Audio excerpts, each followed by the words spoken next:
longer than most skyscrapers are tall. They are steel giants, carrying Earth's most valuable commodity. Oil tankers transport over half of the nearly 80 million barrels of oil the world consumes on a daily basis. In an oil-dependent world, no nation consumes more than the United States. But America only produces about 1/3 of its needed supply. The rest must be imported from thousands of miles away. Regretfully, oil is found in some locations that are a great distance from markets such as the United States and in Europe. And the only way to move that is either by ship or by pipeline. Oil tankers come in a range of sizes and are classified by their DWT, or dead weight tonnage, which is a tanker's weight when fully loaded. The 5 dominant classes are named Panamax, Aframax, Suezmax, very large crude carriers, or VLCCs, and ultra-large crude carriers, or ULCCs. The latter two are more commonly referred to as supertankers. In some cases, a tanker's classification name also specifies the region in which it can safely operate when fully loaded. For example, a Panamax is the largest tanker that can pass through the Panama Canal. A Suezmax is the maximum size tanker that is permitted to transit the Suez Canal. Larger tankers, such as supertankers, have drafts that are too deep and must use alternative waterways. Although oil tankers come in a variety of sizes, they're all built for one singular purpose: to carry oil. Lots and lots of oil. And this lone intent is reflected in the tanker's design. Beneath the steel skin of an oil tanker are a series of tanks subdivided by bulkheads. In a large-sized tanker, tanks are generally divided into 3 compartments that extend the width of the hull, and as many as 40 compartments that extend the length of the hull. The reason for doing that is to prevent the cargo sloshing and to provide stability. I think often the easy way of explaining it is if you were to carry a large bowl of water, I think one becomes very conscious of the fact that it's difficult to maintain the stability. If you can subdivide it by putting in divisions, it makes it a much more stable cargo. Aft of the cargo tanks, at the stern of the ship, is a lone tower known as the superstructure, which houses all the necessary control rooms and crew accommodations. The remainder of a tanker's deck is an array of pipes used to transport oil, either into or out of the tank compartments below. As soon as an oil tanker leaves port, it becomes an entirely self-sufficient floating city, capable of producing all of its own electricity. They have huge generating units and generate electricity to not only keep the cargo contained and heated, but also to heat the ship and to run the equipment. They're very large power plants moving across the ocean. And the larger the tanker, the more easily it can slip through the water. Therefore, a VLCC requires only a single 30,000 horsepower diesel engine for power. The propulsion system consists of a single propeller and rudder, capable of moving a fully loaded VLCC at a speed of 15 knots. Auxiliary generators produce the ship's electricity. Tankers, by nature, are the most energy efficient of all vehicles. In terms of energy per ton-mile of the goods transported, we're moving at a cost of about 2 cents per gallon. So at the gas pump, the actual price we're paying for gasoline has about 2 cents for having transported the oil. At a port in the Pacific Northwest, the Suezmax tanker British Harrier is in the process of offloading cargo to its Cherry Point refinery. The crude we're carrying is from Argentina and it's called Escalante. We carry 1 million barrels. It's that equivalent to probably 35 million gallons or so. It's a lot of oil. Although the Harrier looks safe in the calm waters of the port, offloading is actually one of the most dangerous aspects of its journey. Certainly, this is the risky part. We change the condition of the vessel greatly. This is a dynamic process, and it requires careful monitoring to avoid incidents, accidents, bad things, really. During cargo discharge, combustible gases are present on the deck of the ship. A single spark can lead to a catastrophic explosion. Crude oil is offloaded by huge steel pipes that extend the length of a tanker's center compartments.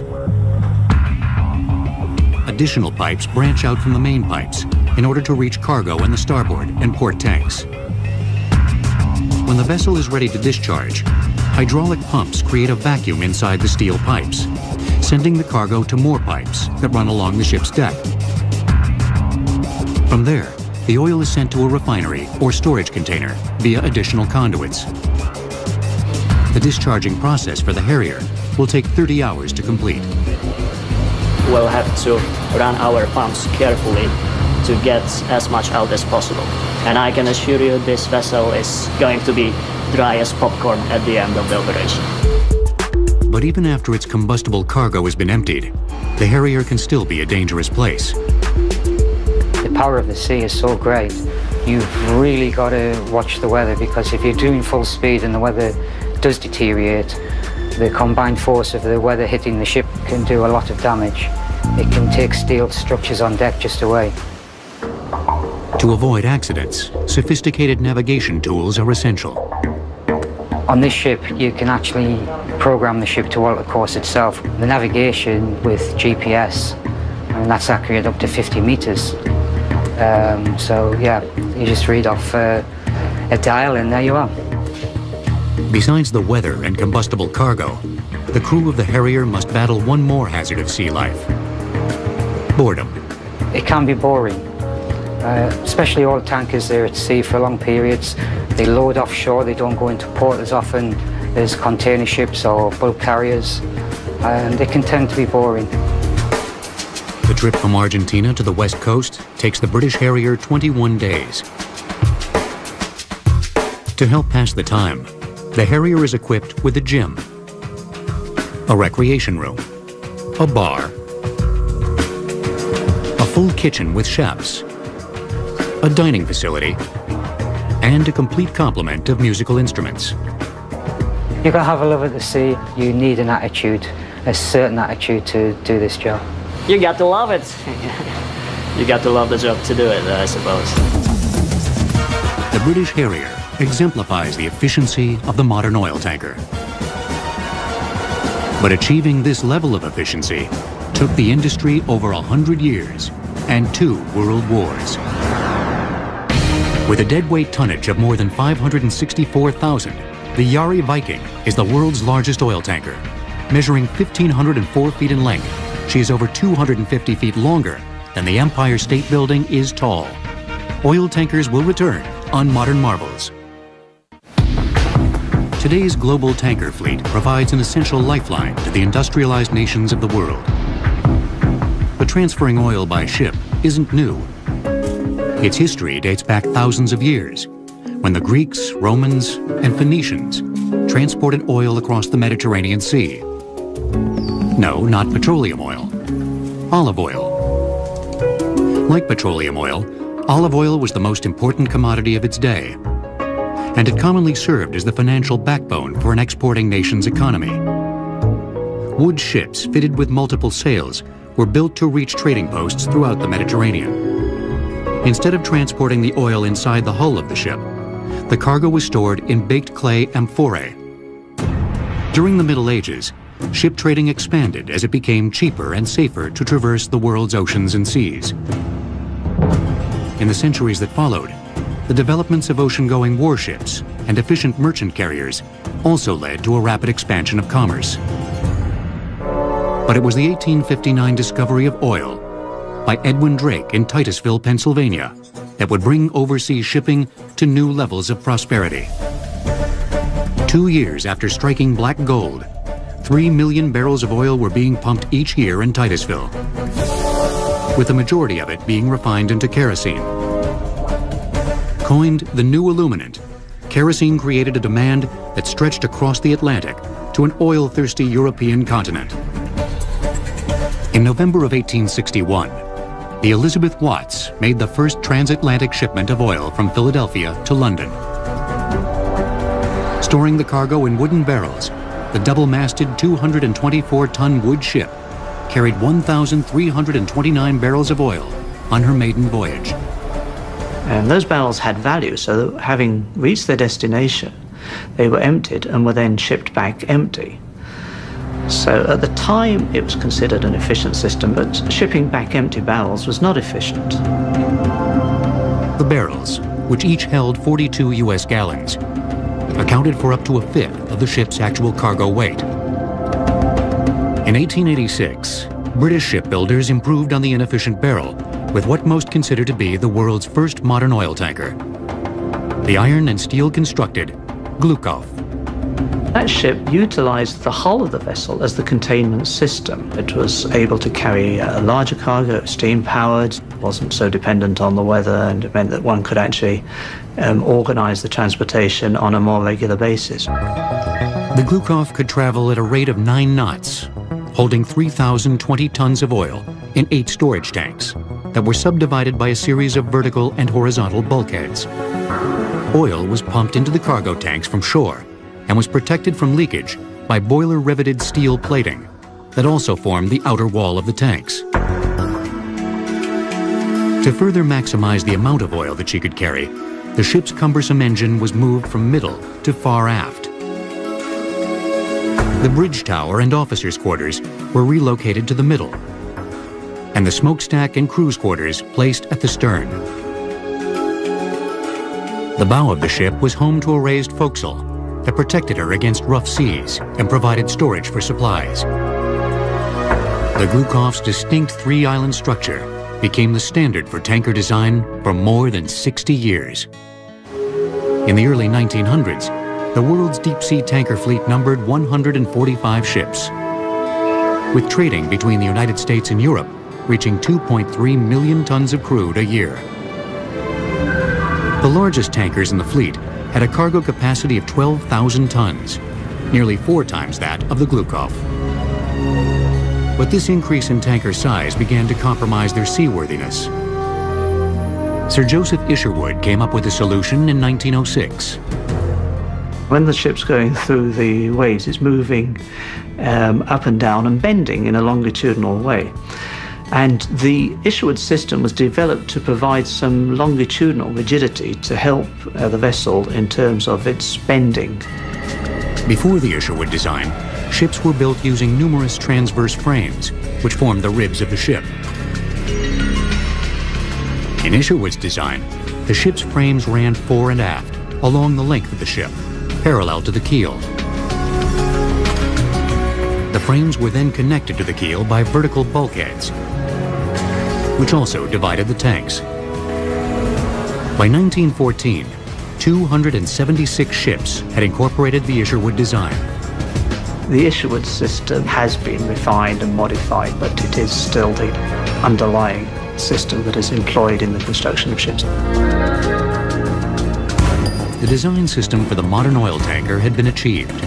But the onset of the First World War would bring about a new breed of tanker for the military, called an oiler, and a new method of transferring oil, known as underway replenishment. The tanker is a ship that's able to carry petroleum or water or some other liquid substance from point A to point B. An oiler can do that, but it also can do what the Navy calls underway replenishment, whereby it can refuel other ships while sailing across the ocean. In World War I, the strategy of the German Navy focused on Britain's dependence on oil imports to fuel its war campaign. Germany's new weapon, the U-boat, set up a blockade in the North Atlantic to cut off Britain's oil supply. When the U.S. entered the war in 1917, the Royal Navy was limited to a 10-week supply of oil. With little time to spare, the U.S. Navy sent a fleet of destroyers to assist the embattled British fleet. These destroyers had a very limited range. They could just barely make it across the Atlantic.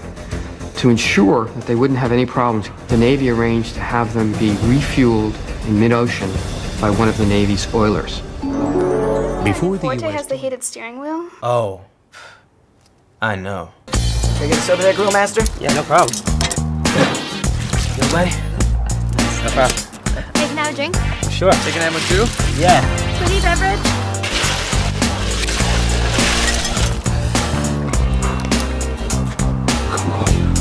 Oh. So good. So warm and toasty. Chester Nimitz and the officers aboard the Navy tanker Maumee designed a ship-to-ship refueling system that consisted of two 50-foot-long rubber hoses suspended by cargo booms. The Maumee was the first ship to perform underway replenishment. The advantage of underway replenishment is that the fleet or Navy formation can keep steaming while it is refueling, as versus having to go to a port somewhere and spend the time to refuel and then proceed on to its destination. By July 5, 1917, the Maumee had refueled 34 destroyers headed for Europe. They helped break the German U-boat blockade. The significance of refueling these destroyers was it was the first time that anyone had refueled ships at sea in a tactical operation. And it was the forerunner of something that would happen again and again, especially in World War II. In the mid-1930s, war clouds began to form again on the global landscape. The United States military was quick to realize that if a Second World War were to erupt, it would be a fully mechanized conflict, and tremendous amounts of oil would be needed to ensure victory. The Navy laid out a very detailed structural plan on how the Navy was going to get from the west coast of the United States to the Far East to be able to engage its main enemy, which it felt was Japan. So it knew in the interwar years that refueling at sea would become a critical element of this. The Navy needed a fleet oiler in a hurry and looked towards the commercial tanker industry for assistance. In 1939, the Navy purchased the 553-foot tanker Cimarron from the Standard Oil Company. She was a very unusual ship. She was fairly large, but more importantly, she had twin screws. It's a very fast ship with a bulbous bow. They allowed the ship to have a speed of 18 knots at a time when 14 or 15 knots was the norm for a fast commercial tanker. And this speed was very important because this would allow the ship to steam with the fleet. The Cimarron became the prototype fleet oiler for the Navy.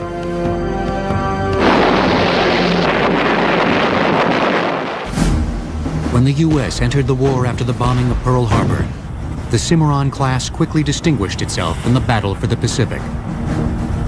The real significance of the Cimarron class was that it permitted the United States to conduct the famous carrier raids that we're all familiar with. It's a little known fact that every one of those raids was accompanied by an oiler. And this was because the destroyers all had to be refueled at sea because they had limited range vessels. In addition to refueling at sea, the U.S. military needed to transfer millions of gallons of oil to the thousands of tanks, trucks, and planes that would be needed in Europe and along the Pacific fronts. Tankers were always a prime target of U-boats because they're important ships. Their cargo was important, so whenever a submarine saw a tanker, it would always go after it.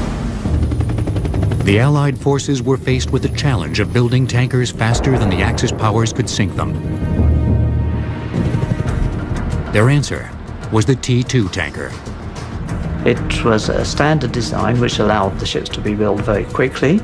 They actually would construct segments on shore and then bring them to the building yard, and each time they built a tanker, they learned how to build it faster or quicker. About 525 of them were built throughout the war. They could do about 15 knots. They could carry all forms of petroleum. They were very instrumental in being able to support our forces overseas with large amounts of petroleum products. By the end of the war, the Navy's oilers and tankers have provided an invaluable lifeline of fuel to the Allied forces. While the oil tanker of World War II had achieved new levels of performance and size, a booming post-war economy was about to give rise to the oil tanker tycoon and the dawn of the supertanker. During the invasion of Okinawa in World War II, oilers delivered over 10 million barrels of fuel oil to the fleet at sea by underway replenishment. Oil tankers will return on Modern Marvels. The end of World War II marked the beginning of unprecedented growth for the United States economy. Post-war Americans wanted to drive fast and travel far. By the early 1950s, American imports of petroleum products exceeded exports for the first time. Oil companies and ambitious entrepreneurs were eager to feed America's high demand for oil and took advantage of a unique opportunity. After the Second World War, the U.S. government has over 600 tankers of all sorts. The American oil companies put pressure upon the U.S. government to sell off these surplus T2 tankers. So for about 4 years, the United States sells over 400 of these 600 tankers to American and foreign oil companies. Many of the T2 tankers were retrofitted by their new owners so that they could carry more cargo. Using a process called jumboizing, the ships were cut in half, and an extra section was added to the middle, thus doubling the tanker's storage capacity. The 1950s also saw a trio of independent shipping tycoons begin to stake their claim in the burgeoning oil trade. Greek shipping magnates Aristotle Onassis and Stavros Niarchos joined American Daniel Ludwig in an unofficial competition over who could lay claim to the title of owner of the world's largest tanker. The competition that existed between the various independent owners was just probably as much ego as it was economics of the day. There was a lot of status carrying I now have the world's largest tanker. American ship owner Daniel Ludwig chose to go overseas to the Kure shipyards in Japan to build his tanker fleet. That was a surprise to the industry worldwide, because historically the ships were either built in Europe or they were built in the United States. And all of a sudden Japan came in as a third competitor. In Japan, Ludwig found a country desperate for industry and a highly skilled workforce with a proud tradition in shipbuilding. As Ludwig began to build his tanker fleet, Greek ship owner Aristotle Onassis grabbed the title of world's largest tanker owner with the launching of the Tina Onassis in 1952. His Greek rival, Stavros Niarchos, bested him in 1955 with the 47,000 deadweight ton vessel, Spiros Niarchos. But it was political instability in the Middle East that would bring tanker tonnage to unprecedented levels. The Suez Canal, which links the Mediterranean Sea with the Red Sea, provides the shortest shipping route from the oil-rich Middle East to ports in Europe and the United States. In 1956, Egypt nationalized the previously unrestricted passageway. Israel, which relied heavily on the canal for trade, considered this a threat. Joined by Britain and France, Israel declared war on Egypt. The conflict left ships scuttled along the vital waterway, and the canal was closed. Ultimately, the United Nations settled the conflict, and the canal was reopened. But the tanker industry felt it could no longer rely on the political instability of the passageway. There was a realization that the oil that was moving from the Middle East to Europe, to the United States, had to come around South Africa, around the Cape. The route around the Cape of Good Hope and then north to Europe or the US added as much as 11,000 miles round trip to a tanker's voyage. To maintain the normal flow of crude to both continents, tanker tonnage had to increase by nearly 100%. The industry was left with two alternatives: either build a large fleet of small vessels or a small fleet of large vessels. The decision came down to the economics of scale. If you had a box 10 foot by 10 foot by 10 foot, there is let's call it feet. There's 1,000 feet within that box. If you go 20, 20, and 20, it is 8 times the volume. So it's not linear. By just doubling the size, you create huge amount of volume. And there was a rush to build a lot of large tankers, super tankers at that time. A large part of the industry said this is the future. After the closure of the Suez Canal, Daniel Ludwig set the maritime world abuzz by breaking the 100,000 deadweight ton barrier with the launching of the Universe Apollo. The supertanker was born. Around this same time, a dramatic change began to take place in tanker design. The three-tower arrangement that originated with the Glukov was combined into one superstructure, placed at the stern, leaving the entire forward hull for tank space. As maritime engineers began to transform the tanker's design, deadweight tonnage barriers continued to fall. In 1966, the Idemitsu Maru became the first tanker to eclipse 200,000 deadweight tons, becoming the first VLCC, or Very Large Crude Carrier. Just 1 year later, the Suez Canal closed again, this time for 8 years. The industry's gamble in building supertankers had paid off. And Daniel Ludwig was ready to push the envelope of size even farther. In 1967, he unveiled the 300,000 deadweight ton Universe Ireland. Ludwig had once again established a new record in tanker tonnage. The Universe Ireland became the first ULCC, or ultra-large crude carrier. Ludwig's landmark achievements, breaking the 100 and 300,000 tonnage barriers, gave him the recognition among his peers as the father of the supertanker. But for the United States, the world's largest importer of oil, the draft of a fully loaded supertanker posed a large problem. None of the ports could handle a ship of that draft. So what we find happening still today in the United States is these larger crude carriers come in, they stay offshore 20, 30 miles, and they actually do what we call lightering, which is take the oil from the large ship and actually put it on a smaller ship, which does have the draft to allow it to go into these ports. Lightering typically takes place while both ships are underway. Maneuvering the smaller ship alongside the larger tanker can be dangerous. This is a lightering fender. What we use them for is to keep the two ships that are lightering from coming in contact with each other. As you can imagine, the size of these is tremendous because there's tremendous forces involved in bringing two full-size tankers together that are carrying perhaps 300,000 tons of cargo each. We don't want them coming into contact at sea. With the fenders in place, the ships are moored alongside each other. After checking to make sure the tankers are secured, rubber hoses, measuring up to 90 feet in length, are transferred over to the lightering vessel. Typically, cargo is offloaded using a 250 psi pump, which can transfer oil at a rate of 30,000 barrels an hour. By the 1970s, the growth of the tanker industry appeared limitless. But this burst of growth would soon be stunted by a series of supertanker explosions and several devastating oil spills. A fully loaded supertanker traveling at a speed of 16 knots needs up to 20 minutes to stop. Our new Forte has the heated steering wheel. Oh, I know. Can I get us over there, Grill Master? Yeah, no problem. Good, buddy? No problem. Hey, can I have a drink? Sure. Taking ammo too? Yeah. Pretty beverage?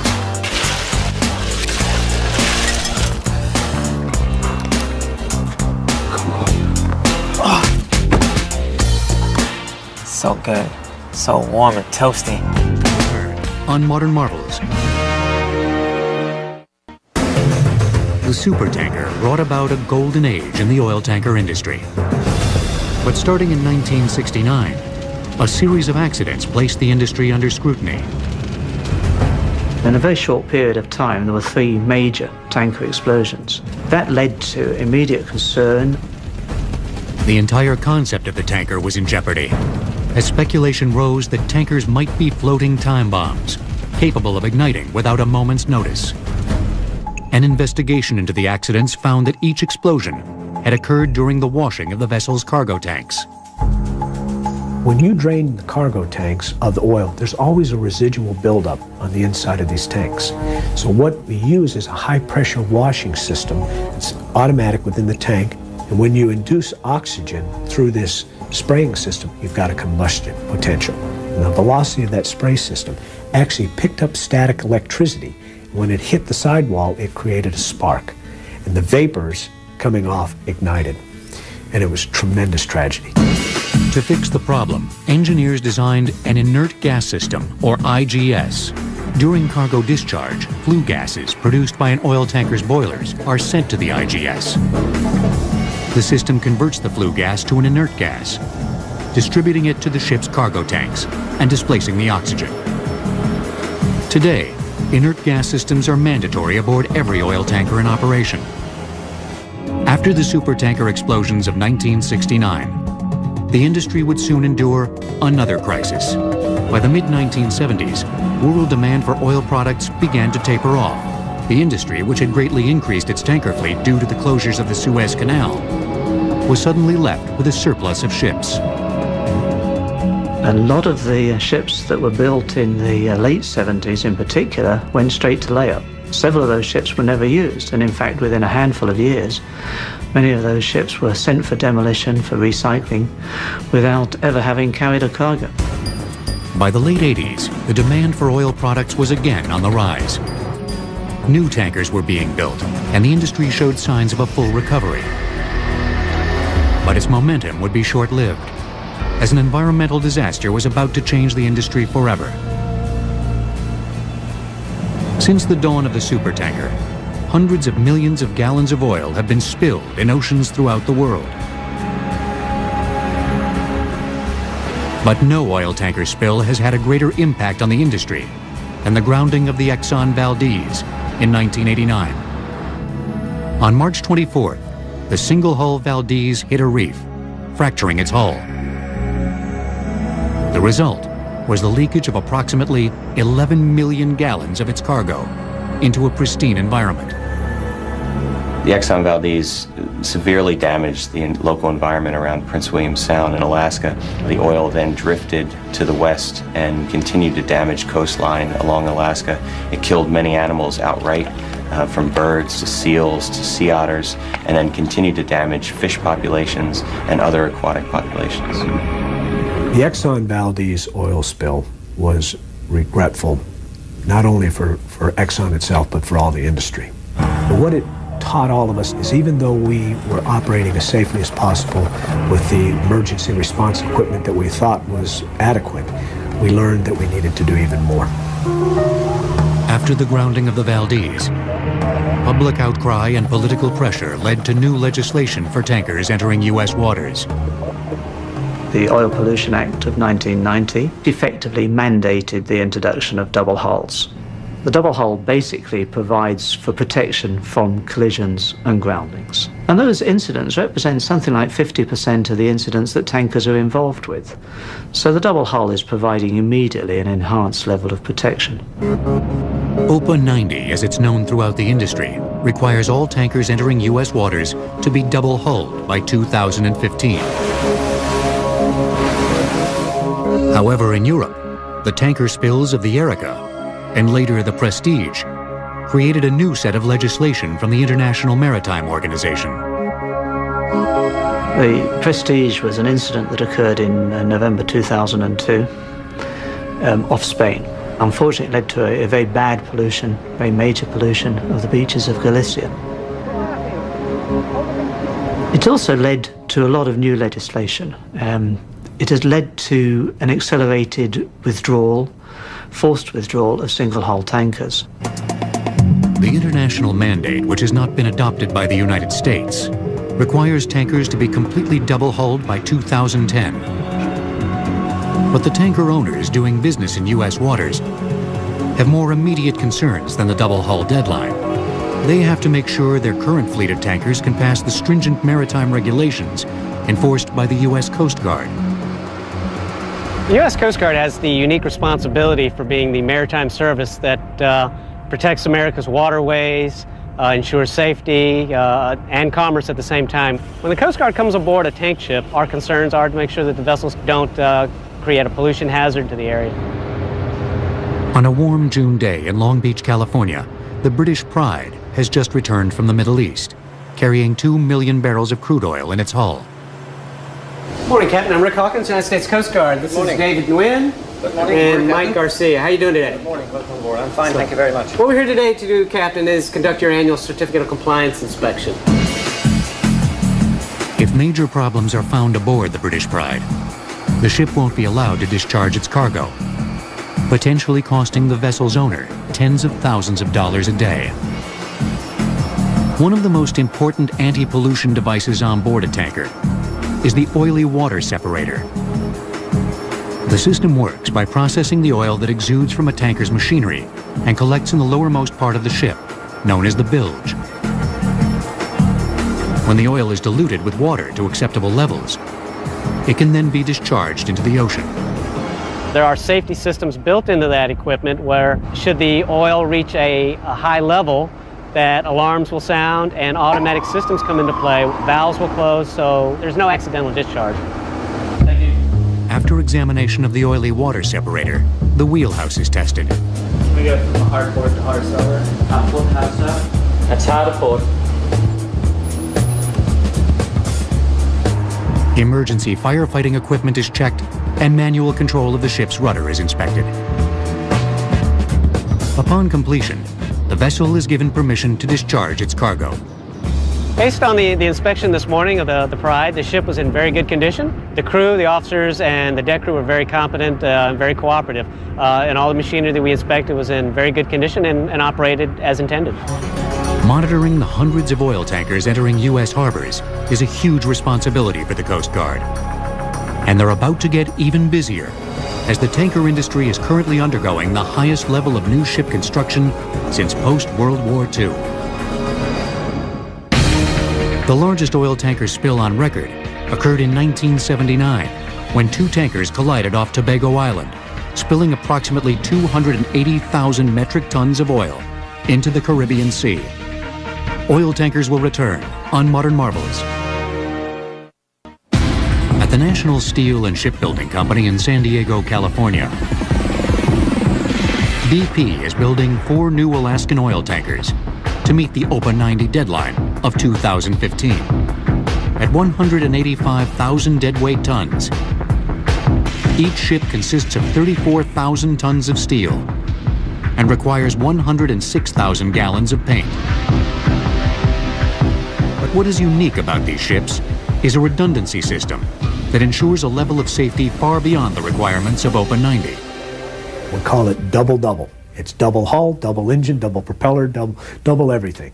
And they're designed to enhance the safety of transporting oil out of Alaska waters. If the engine were to fail, the other one could operate independently and propel that ship. The same with the rudder. If you were to lock your rudder in and you couldn't move that rudder, you could actually shut down that engine and operate off of a separate propulsion system. The rebuilding of BP's tanker fleet won't come cheap, as each Alaskan tanker will cost nearly $250 million. But BP has found at least one way to help offset the cost. Oil tankers reserve several tank compartments to store seawater. This is used to ballast the ship after cargo is discharged. If you take a simple idea of an outer wall and an inner wall that we now call the double hull, you can use that space for ballast. When you do, you can use more of the internal tanks to carry more product, crude oil or gasoline or whatever you may be transporting. You actually get more efficient use of the space. The Alaska Frontier will be the first of BP's new Alaskan-class oil tankers to begin service. I named the Alaskan Frontier. When the Alaska Frontier sails, it will be the safest tanker sailing in U.S. waters. However, BP isn't the only company that is undergoing a massive rebuilding of its tanker fleet. New legislation has brought about the highest level of tanker construction since post-World War II. The reason is the industry, ahead of the deadline, is beginning to build their double-hull tankers around the world. By 2010, which is still 5 years before the requirement for all double-hull, approximately 85% of the world's oil tanker fleet will be double-hulled. Addicted to oil. While renewable energies are being developed, their evolution remains slow, and the world's demand for oil continues to increase. But oil is a non-renewable resource, and its supply will one day be exhausted. Today we're talking about oil being available certainly for another handful of decades, 20, 30, 40, 50 as routinely talked about. So for the tanker owner, There is not a real concern today that the world is about to stop shipping oil. In parallel with the exploration of oil and the utilization of oil, gas is becoming a substitute in many cases for oil. It is the growth industry in terms of an energy source. It's cleaner, it burns more efficiently, and has a huge role to play in reducing greenhouse gases and emissions around the world. Transporting natural gas to the United States will be the job of the LNG, or liquid natural gas tanker. LNGs store the gas in liquid state by cooling it to a temperature of minus 256 degrees Fahrenheit. In addition to their more environmentally friendly cargo, LNGs are less polluting than oil tankers, using mainly natural gas for propulsion. And at 900 feet in length, with a draft of 36 feet, LNGs can enter ports that would be restricted to most large-sized oil tankers. While the current LNG fleet numbers just under 200, that number is expected to increase in the coming years. Some reports suggest that by 2050 there will be as many LNG carriers, 450, 500, as there are very large crude carriers, oil carriers today. Although oil tankers remain the most important energy lifeline to the world, the increase of the LNG fleet signals that its tenure of dominance is limited.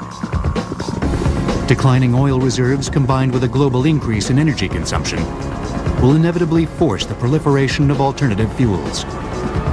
As alternatives emerge, as we start to develop other ways to get around in our cars, hopefully tankers will become obsolete, hopefully refineries will become obsolete, and we will get off of our oil addiction. But the footprint left behind by these steel giants will endure for generations to come. I think in the future there will be a realization that it was indeed a marvel of the time, a necessity of the time.